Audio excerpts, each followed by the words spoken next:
going to be showing you the interactions with pocketcat. I was recording, but that recording had to be scrapped because I was interrupted and I don't know how to edit it.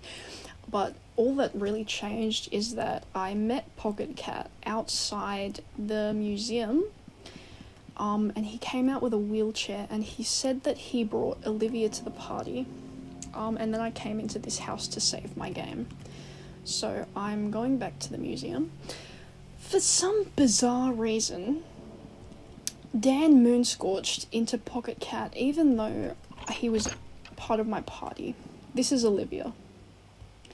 Olivia has been turned into this mechanical monster, and she's trying to kill me, which is less than ideal.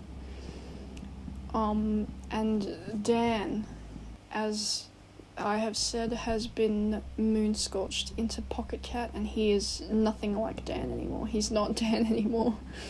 He's pocketcat. And he talks different from Dan. He's very different from Dan. He's not Dan anymore. Ah, old sport, fancy seeing you here as well. I hope you are enjoying the ball. Surely you are. Let's see. It is quite peculiar. The atmosphere is festive and, dare I say, infectious. If you want a break from the sea of party people, luckily there are plenty of distractions to examine. I can't but help to wonder this lovely building and admire the works of art they've gathered here. There truly are remarkable pieces here. Art falls into two categories. No, not the art, my bad. Artists fall into two categories. There are the ones who see something taking place in the world. Maybe it's the wrongdoings of their fellow pedestrians. Maybe it's abuse of power by those sitting on top of the pyramid scheme. Whatever it is, it feeds their inspiration and creativity, and they desperately want to put their own spin on it. It must be very spontaneous, I imagine, painting a picture in an inspired frenzy, or composing a piece of music that beats in sync with the world. I call these people extroverted artists. Then there are the other half of poor sods, the ones who dwell in their own thoughts and insight. They want to paint a picture of their inner world, maybe in hopes that someone else would understand them a little bit better.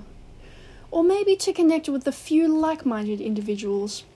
Maybe these artists would want to depict the picture of times as well, but only if the event taking place would strike a chord with the monologue they are having with the world. I call these people introverted artists. Both sound selfish in their own right. The extroverted artists who benefit from the sufferings of others, while introverted artists, on the other hand, sound very self-centered, only wanting to talk about themselves. Now that I think about it, there might be a third kind as well, my favourite kind, actually. Authors who don't even have a clear picture in mind when they start their creative process.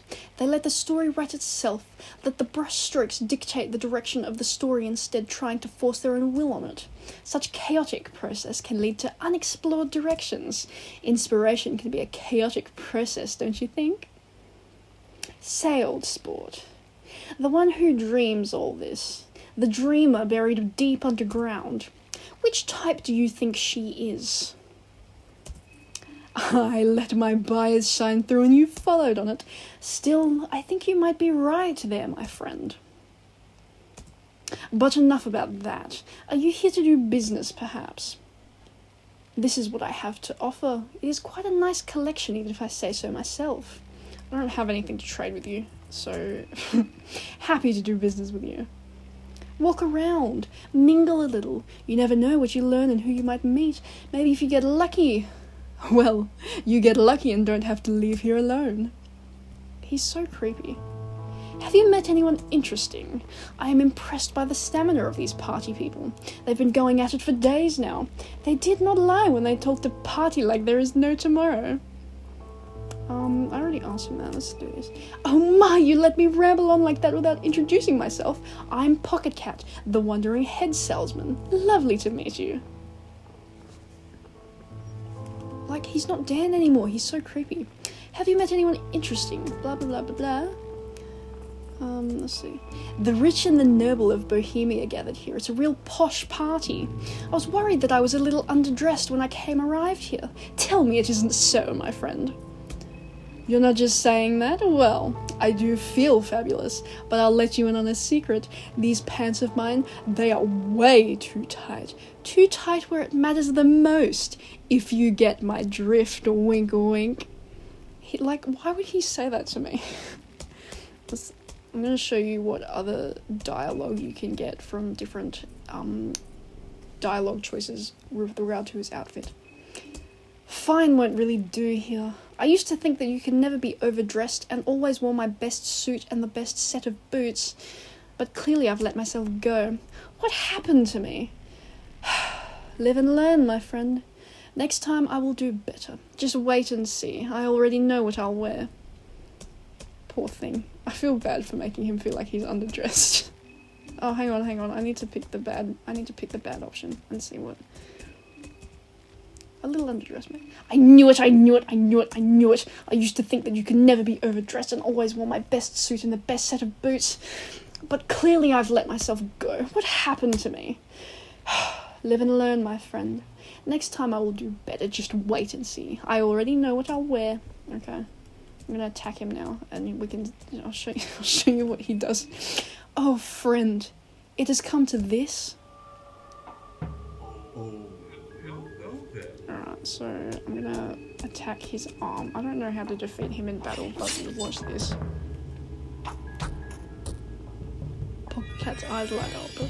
A nice Pocketcat is sizing you up. You feel dirty. Look at him. He's just cranking one out mid-battle. Why would he do that? That's abhorrent. We've got quite a pickle here. You see, my master has made it very, very, very clear that I shall not let my dirty little paws affect the course of events during the festival. But what is a gentleman duel without an adrenaline rush of an excitement? I cannot just stand here idle, now can I, old sport? So, I came up with the most perfect solution. If you tell me what to do, I'm just following your wishes. Right? Right? So tell me, which limb would you have me remove? Do not worry, my touch is gentle yet firm. So he's just like, legs, it is your wish is my command. So I can't beat him because he's like, look at that. What do I even do there? So that's Pocketcat for you. This is a short video, but that's Dan Pocketcat.